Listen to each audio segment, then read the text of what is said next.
Arthur and Heitor, 5 years old from Brazil, were born conjoined at the hips and share 2 legs as you can see, but what you cannot see is that they also share a bladder, intestines, liver, and genitals. Separating them does seem very complicated and isn't a straightforward case. What can be divided?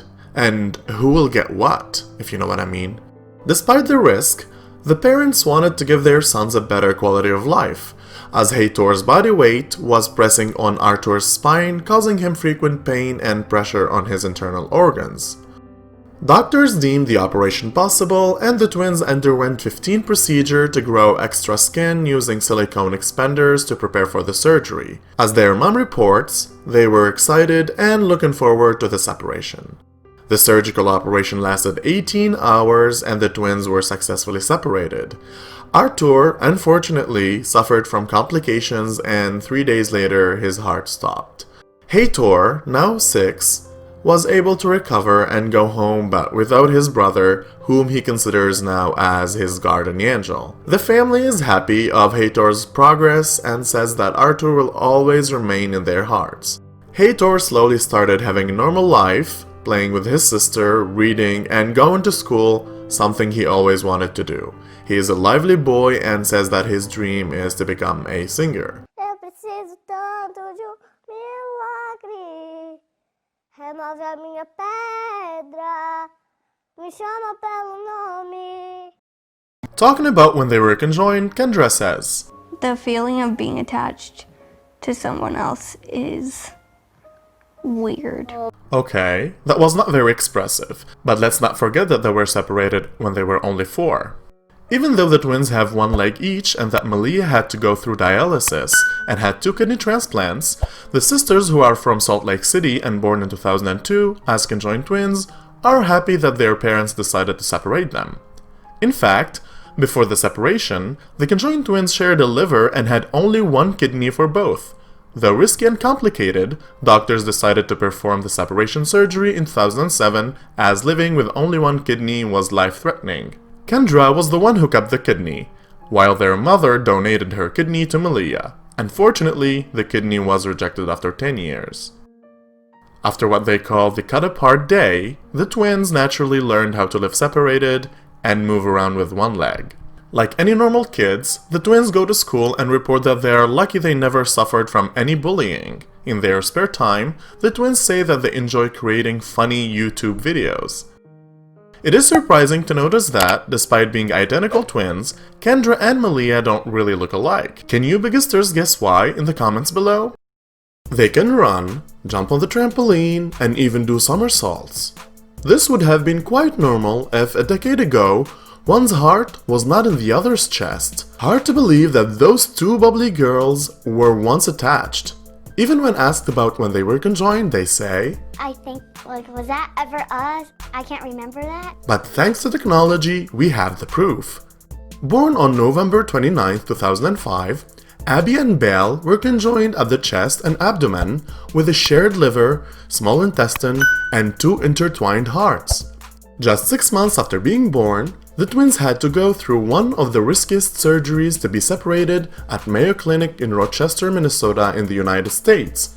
The surgery, that lasted 12 hours, was performed by 30 specialists including 17 surgeons and led by Dr. Christopher...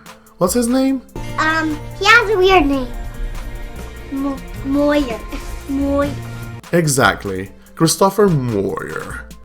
Doctors gave Isabel back her heart, and as a bonus, the bile duct and the duodenum. Google it, people.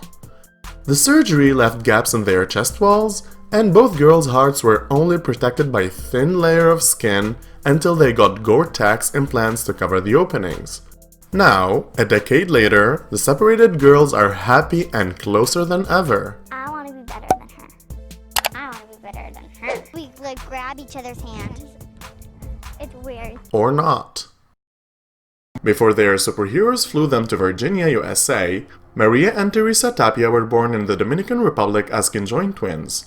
They were born joined at the lower chest and abdomen, sharing the liver, pancreas, and a portion of the small intestine. Their mother was worried as Maria was noticeably smaller than Teresa by approximately 20%. Doctors found that Maria wasn't able to absorb the nutrition she needed because of the way their intestines were connected, and because 88% of the liver blood flow was going to Teresa. A separation surgery became necessary at that point, and their superheroes, the non-profit organization World Pediatric Project volunteers, heard about their story and decided to take action. The girls, who were 19 months old, and their mother were flown to the Children's Hospital in Virginia to prepare for the critical and risky surgery. The surgery, that lasted 20 hours and involved 45 surgeons led by Dr. Lanning, was a success. Surgeons shared the organs and reconstructed the girls' abdominal wall. After weeks of therapy, the girls were ready to go home, where they had become a celebrity due to their unusual story. 3 years later, at age 4, the twins were doing great without complications and living as normal happy girls in their home country thanks to modern-day superheroes. Anastasia and Tatiana's parents chose to keep the twins as a gift from God. They were born in Italy in 2004 as craniopagus conjoined twins, which is the rarest form. Tatiana's head is fused to the back of her sister's head, and she relies on her circulatory system, while Anastasia relies on her sister's kidneys. They both share brain matter. At 2 years old, all the family moved to the US to seek medical treatment for the twins. Doctors at Cleveland Hospital attempted to separate them in 2007, but deemed the procedure too risky due to the sisters' blood pressure. The fact that they are conjoined didn't prevent them from growing up as normal girls. They are able to move around, enjoy their favorite activity, which is swimming, and be top of their school class. But the mother reported, "Since the girls were born, we've dreamed of giving them lives apart. But we can only do if doctors find a way that will give them a reasonable chance of surviving the operation." Doctors estimated 50% chance of survival for the separation surgery. Do you guys believe it's necessary to always attempt to separate conjoined twins? Let us know in the comments below. Thank you for watching. If you enjoyed this video, don't forget to like and share. Please subscribe to our YouTube channel and find the links to our Facebook and Instagram in the description below. To get notified of our new videos, please hit the bell. For more, click on one of these videos.